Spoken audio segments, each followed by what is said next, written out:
All right. Once again, we want to welcome you to another episode of the Author Spotlight here, Self-Published in 30 Days podcast. I am your host, Rob YB Youngblood, President of Sales for Self-Published in 30 Days. And I'm here with the awesome Christine M. Psalms. She's a mom. She's a boss, right? I love, let me tell you something. When I was reading your website and reading things about you, I love that term boss, even though, my wife knows I don't like calling anybody a boss. So, Right. I don't want nobody to be my boss, but I like calling other people boss. You know what I'm saying? If that makes sense. But she's a wife, she's a mom, she's a boss, she's a speaker, and she's an author. And so I brought her on to talk about her book, Raising Parents. But before we get into that, Christine, please tell us a little bit about yourself. Absolutely. Thank you so much, YB, for having me today. It's just an honor just to be on your platform. So my name is Christine M. Psalms, as you said. I am a wife, 24 years, a mom of four. I'm a dance studio owner here in Maryland. Been a dance studio owner for 13 years. Also a mompreneur coach, helping moms navigate through life and business without burning out the way that I used to do as well. But I'm also an author. I'm a new author, first-time author, and I'm excited about being an author. Mainly because I'm the caregiver of my parents, both my parents at one time until my mom passed away earlier this year, but now I'm just a caregiver of my dad. So that's who I am in a nutshell. I love it. I love it. So obviously the book was inspired by your parents. You were providing some caregiving to them. How did this even come about? I mean, like when did you know that it was time to kind of put your story in book form? Sure. So I knew when I really started delving in and caring for my mom. My mom was more ill or needed more care than my dad at the time, and it was really just looking back at me actually taking care of her, physically taking care of her, and emotionally taking care of her as our parents did when we were growing up. And I looked at it and how I really had to transition from that childhood to adulthood to in turn raising my parents. And I kind of coined it that way because that's actually what it is. We take so much wisdom from our parents. Our parents give to us for 18, 20, 21, sometimes 30 years, depending on where you are in your life. But you turn around and have to give that right back to them. And so it looks differently for every family. But for me, I took it personally and I made sure that my care for my parents was very intentional. And then you look at that in the book and see how I decided to do that. But I really wanted people to know what that journey looks like and how they can transition from being the little girl or, the little guy in your parents' life to being that adult child in their life and really having them, first of all, respect who you are as an adult, but as well as understanding that you are there to care for them, to help them navigate through their senior years, to make sure that they live their best life without worry or stress, especially with this crazy society. So that's where this book came from. And that's where my heart is about making sure that people understand what that journey looks like for me, but what it could also look like for them as well. Yeah, that makes perfect sense. I think about my mom. My mom is in her 70s. And so just thinking about the importance of, preparing and connecting with resources to help her out. So what can readers expect from this book? You can expect me to be very real and authentic. I don't have any fluff. Like I said, first time author. So whatever the rules are for being an author, I don't know if I follow them or not, but I can say this, that it's a very authentic book and that you really are going to get into the life of who I was as a child. I am the middle child of three children. And so two brothers, one older, one younger. My parents, my brothers, by the way, used to call me Miss Mother because I thought I was in charge. I kind of told them what to do, didn't care that I was the middle child. But you really see the life of Christine living in the heart of Washington, D.C., grew up in Southeast D.C., and what that looks like. Even talking about when my parents divorced and having to navigate that. I talk about the first time I told my parents no, which people don't like to hear. Like, you told your mom no? Did you really do that? Did you find yourself on the floor? That type of thing. But it's really what that looks like as a child telling your parent no, but then as an adult telling your child no. There's a big difference and a lot of lessons to be learned behind that as well. So that's what they can find. But also talking about my journey from childhood to adulthood to raising parents, really take a look at the resources that I've talked about in the book when it comes to raising parents. And I'm talking about wills and trust and putting those estate plans, but also your communication plan to your parents when you decide to raise them or care for them. And not even just your parent, but you, whatever loved one, whoever loved one you have in your life, whether it's your spouse as you get older, to really have a communication plan in place, to have a self-care plan in place, not just for you as a caregiver, but for the parent or the loved one as well. We oftentimes are running this rat race. We're running our business. We're raising our own kids and trying to navigate through our own life, but making sure that we aren't just busy taking them to their appointments and saying, okay, you're good, making sure they eat, okay, you're good, making sure you're bathed, but really making sure that they are living a fulfilling life. Yeah. And it's not just about appointments. So having a self-care plan, and so many major nuggets in there that we don't think about. Having DNR in place, having a plan in place for when they do transition. So those are the important pieces, but also what it looks like to do life with your parent as an adult. That's really the another important piece that I want to make sure that people understand when they read the book. It's enjoy your life, enjoy your parents' life. You don't know when that time is going to come for them to transition, but making sure that you don't have any regrets when that time comes. So that's kind of what they'll see in that book. And just I'll let them get the book, because I definitely want them to catch a few surprises in the book as well. So you're saying that this book can also go to parents as well. So obviously you're a parent, but you are raising your parents. So who should get this book? Who should get a copy of Raising Parents? So definitely, you want to get this book if you are in the thick of it right now. If you're actually raising your parents or trying to figure out how to navigate that lane in your life right now, you definitely want to get that book. But I would encourage those that are in their 20s to 30 years old, and as you see your parents up in age, as you see things not be the same that they used to be with them, the conversations are starting to shift. Their memory may start to fade a bit. They may do things, they may kind of push back away from you. That's another sign that you definitely need to get this book, so that you are in tune with watching and seeing those signs of what it looks like to know when it's time for you to actually begin to care for your parent or your loved one or raise them. Making that decision, if you are at a place in your life and you have to make that decision where you are saying, should I put them in a nursing facility? Should I bring them in my own home, which my husband and I did with my father? Or am I going to be that child or that caregiver who just pops in to check in on them? This book will help you realize or figure out which lane you're going to be in as far as caregiving. So I would definitely encourage you, if you fall in any of those categories, definitely get that book. Yeah, it's just such a valuable topic, and we're connected to some other caregivers in our communities, and so it's such an important topic that's not being talked about enough. So thankful that you are tackling this for many people, especially those of us who we've reached our years of becoming parents, and now we have to adjust and again to parent our parents. So I think that's awesome. I want to shift gears a little bit, because I know you're a boss, right? So you're a boss. You own a dance studio. Talk a little bit about your journey as an entrepreneur. I think many people may not see authors as being entrepreneurs, but you are actually an entrepreneur. So you started a business first, and then you use your experience to then go ahead and write your book. So talk a little bit about your experience as an entrepreneur. Tell us a little bit about your dance studio. Absolutely. So, like I said, I own Dancing for His Glory Studio and Company in Clinton, Maryland. And the studio actually came out of a need from the community. And one thing as an entrepreneur, we have to make sure that we have our ear to the community and we are listening to their pain points. And that's one key to becoming a successful entrepreneur. And so I was teaching at a private school. I was over the performing arts program at the school, and I implemented a dance program that they had never had before. And the parents came to me and said, we want this same thing outside of school. We want to be able to send our child here to you on a Saturday or even an evening to get more in-depth classes. The difference between my dance studio and other dance studios around the country, or even the world, I will say, is the fact that we are a Christ-centered dance company.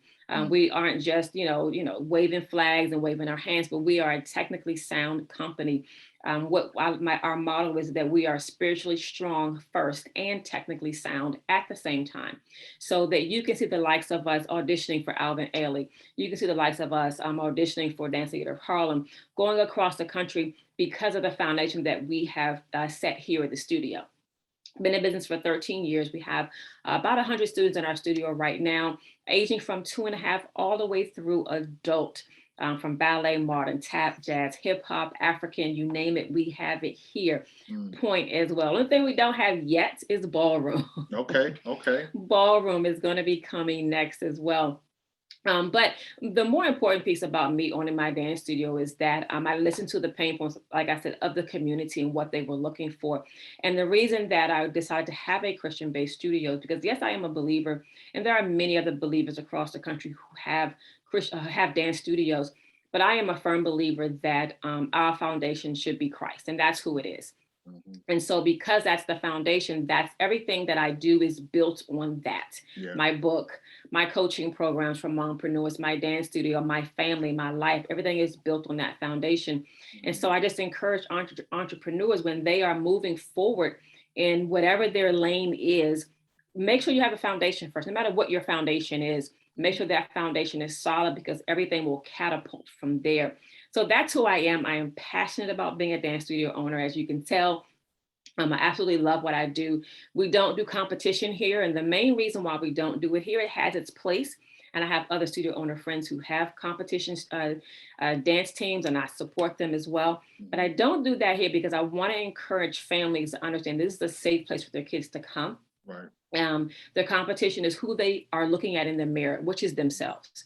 There's enough competition in this world. You know, I be on LinkedIn trying to get that job, trying to get that dream house, or trying to negotiate a contract. There's so much negotiating and so much competition going on. I want the children, our young people, to understand that when they are here, they're only competing against themselves to better themselves, right, for their purpose and their goal, not for anybody else's gain, but for their purpose and their goal. And that's why we thrive here in our community. I love it. And listen, if you cannot tell that Christine M. Songs is a speaker, you must have your ears on mute. Okay.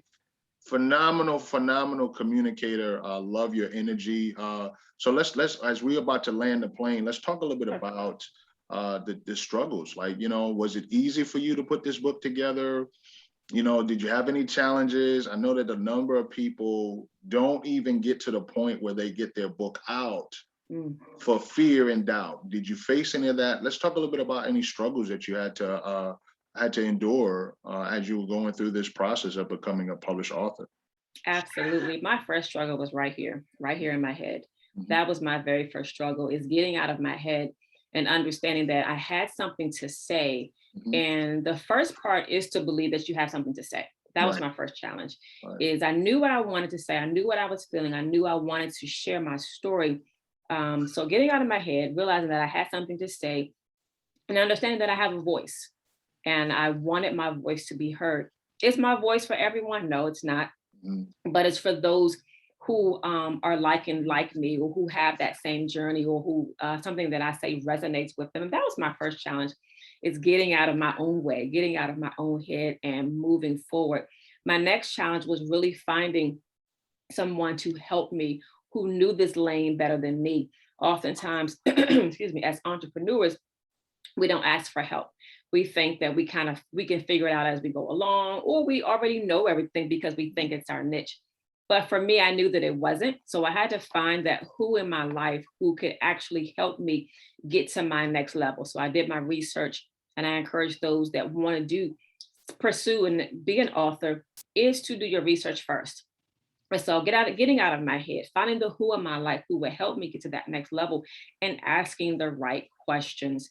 Not asking so many questions that I dig myself deeper in a hole, but asking the right questions that help me get to my next level.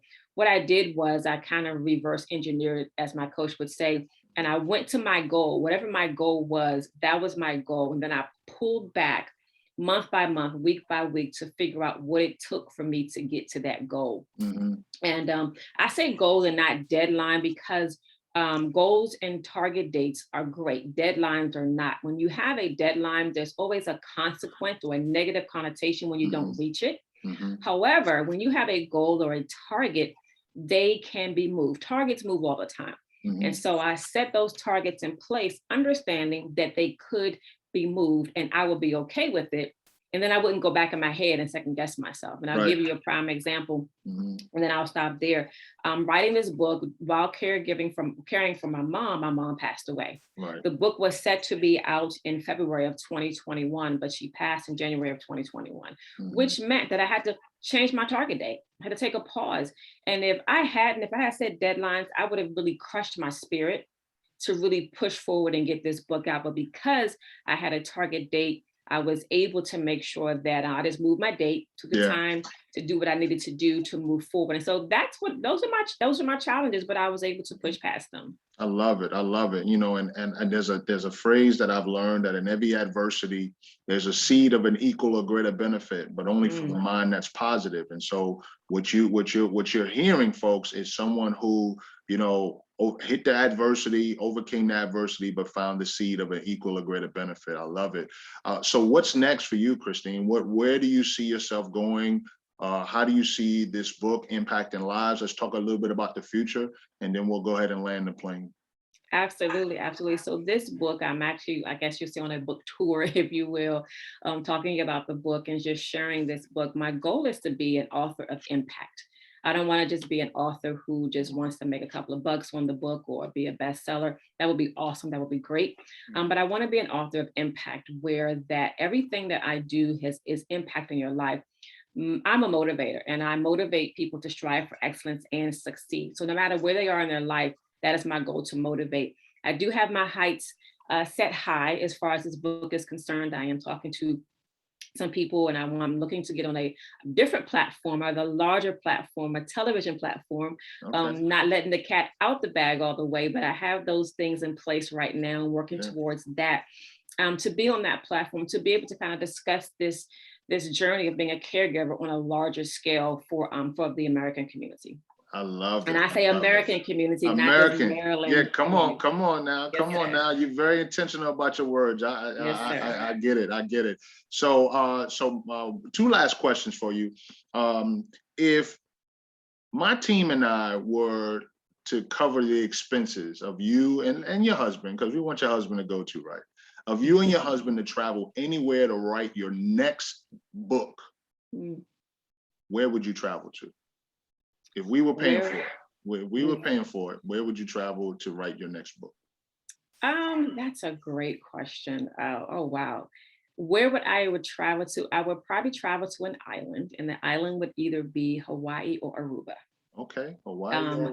Yeah, and I actually have a book in my sights that I'm actually have started working on some years ago. Okay. And I'm not gonna tell you the title right now. I want to take it. Yeah, we don't want to spoil it. No, we don't spoil it. Absolutely, but it's something that has been dear to my heart, and I think what will resonate with other people as well as myself.